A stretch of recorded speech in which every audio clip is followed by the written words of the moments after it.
برادران اسلام، الحمدللہ میں نے آپ حضرات کے سامنے سورہ طور کی چند آیات کریمہ تلاوت کی ہیں۔ اللہ رب العالمین نے ان آیات کریمہ میں قیامت کے منظر کو بیان فرمایا ہے۔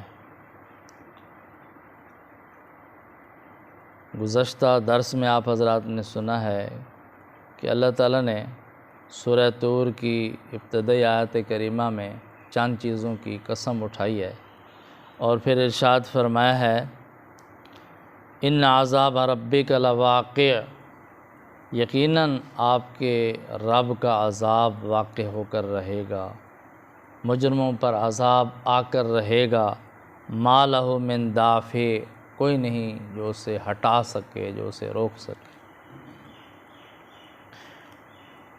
مفسرین حضرات نے لکھا ہے کہ حضرت جبیر بن مطعم رضی اللہ تعالیٰ عنہ فرماتے ہیں کہ میں ابھی مسلمان نہیں ہوا تھا، میں نے اسلام قبول نہیں کیا تھا۔ ایک مرتبہ مدینہ شریف میں میری حاضری ہوئی، جنگ بدر کے قیدیوں کے بارے میں نبی کریم صلی اللہ علیہ وسلم سے میں نے گفتگو کرنی تھی۔ اس غرض سے میں مدینہ شریف حاضر ہوا۔ مسجد نبی کے قریب پہنچا تو مغرب کی نماز کا وقت تھا۔ نبی کریم صلی اللہ علیہ وسلم مغرب کی نماز پڑھا رہے تھے اور بلند آواز سے تلاوت فرما رہے تھے، آواز مسجد سے باہر جا رہی تھی۔ تو نبی کریم صلی اللہ علیہ وسلم مغرب کی نماز میں سورہ طور کی تلاوت فرما رہے تھے اور تلاوت کرتے ہوئے جب اس آیت کریمہ پر پہنچے، ان عذاب ربک لواقع ما لہ من دافع، یقیناً آپ کے پروردگار کا عذاب مجرموں پر واقع ہو کر رہے گا، آ کر رہے گا، اسے کوئی روک نہیں سکے گا۔ تو فرمایا کہ مجھ پر اتنی ہیبت طاری ہوئی، اتنا خوف طاری ہوا، اتنا ڈر طاری ہوا، میں سمجھ رہا تھا کہ میرا دل پھٹ جائے گا۔ فوراً میں نے اسلام قبول کیا اور مسلمان ہو گیا، اور یہ میں محسوس کر رہا تھا کہ اگر میں اسلام قبول نہ کرتا تو میں ایک قدم بھی نہیں ہل سکتا تھا، اللہ کا عذاب مجھے پکڑ لیتا۔ تو اللہ کا قرآن ہو، اللہ کے محبوب صلی اللہ علیہ وسلم کی زبان ہو، پھر تو کیا تاثیر ہوگی تلاوت قرآن میں۔ پھر کافر بھی قرآن سن کر مسلمان ہونے پہ مجبور ہو جاتے تھے۔ یہ تو کافر تھا، یہ تو آیا تھا قیدیوں کے بارے گفتگو کرنے کے لیے، اس کا تو پروگرام ہی نہیں تھا اسلام قبول کرنے۔ لیکن اللہ کا قرآن اللہ کے محبوب صلی اللہ علیہ وسلم کی زبان سے سن کر اسلام لانے پہ مجبور ہو گیا۔ کہتا میں فوراً کلمہ پڑھا اور میں مسلمان ہو گیا۔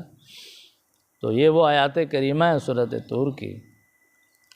اللہ تعالیٰ ارشاد فرماتے ہیں کہ جب قیامت کا دن واقع ہوگا تو کتنا زبردست دن ہوگا۔ یوم تمور السماء مورا، کہ جس دن آسمان تھر تھرا لرز اٹھیں گے۔ اتنے بڑے آسمان، اتنے مضبوط آسمان جب سے بنے ہیں قیامت تک یہ ہل نہیں سکتے، ان میں کوئی نقص نہیں آ سکتا، کوئی کمزوری نہیں آ سکتی، دراڑ نہیں آ سکتا۔ لیکن جب قیامت کے دن شروع ہوگا یا یہ اتنے بڑے مضبوط آسمان لرز اٹھیں گے، تھر تھرا اٹھیں گے، کانپ اٹھیں گے، پھٹ جائیں گے، ٹوٹ پڑیں گے۔ وَتَسِيرُ الْجِبَالُ سَيْرًا، اتنے بڑے مضبوط پہاڑ چل پڑیں گے۔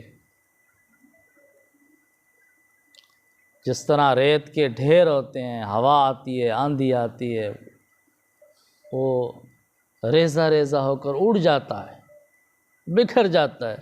اور میں آج اتنے بڑے بڑے پہاڑ نظر آ رہے ہیں مضبوط، جو کبھی ہل نہیں سکتے اپنی جگہ پر، لیکن جب قیامت کا دن شروع ہوگا تو یہ مضبوط پہاڑ بھی ریت کی طرح اڑتے ہوئے نظر آئیں۔ فوائل یومئذ للمکذبین، اس دن بڑی ہلاکت ہوگی، تباہی ہوگی، خرابی ہوگی ان کے لیے جو حق کو جھٹلاتے ہیں۔ یہ جو آج حق کو جھٹلا رہے ہیں، اللہ کے پیغمبر کو جھٹلا رہے ہیں، اللہ کے قرآن کو جھٹلا رہے ہیں، اللہ کی توحید کا انکار کر رہے ہیں، کل قیامت کے دن ان کے لیے بڑی خرابی ہوگی، بڑا برا دن ثابت ہوگا ان کے، بڑا مشکل دن ثابت ہوگا۔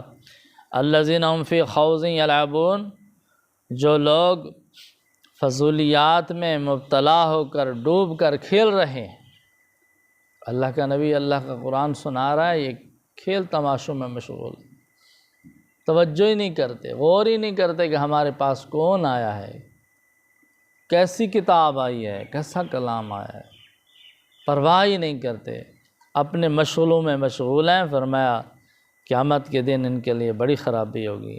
یوم یدعون الی نار جہنم دعا، جس دن ان کافروں کو جہنم کی آگ کی طرف دھکے دے دے کر دھکیل دیا جائے۔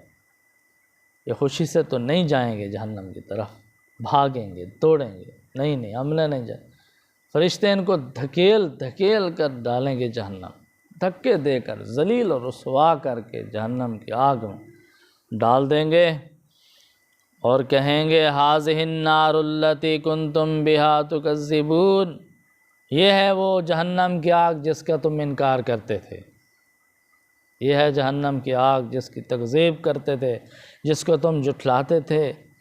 افسحر ھذا ام انتم لا تبصرون، کہ یہ جادو ہے یا تمہیں اب بھی دکھلائی نہیں دیتا؟ دنیا میں تو مانتے نہیں تھے، کہاں ہے جہنم، کہاں ہے آگ، کیسے ہوگی، انسان ہمیشہ جلتا بھی رہے اور زندہ بھی رہے، اعتراض کرتے تھے، ہم نے دیکھی نہیں جہنم، کب آئے گی؟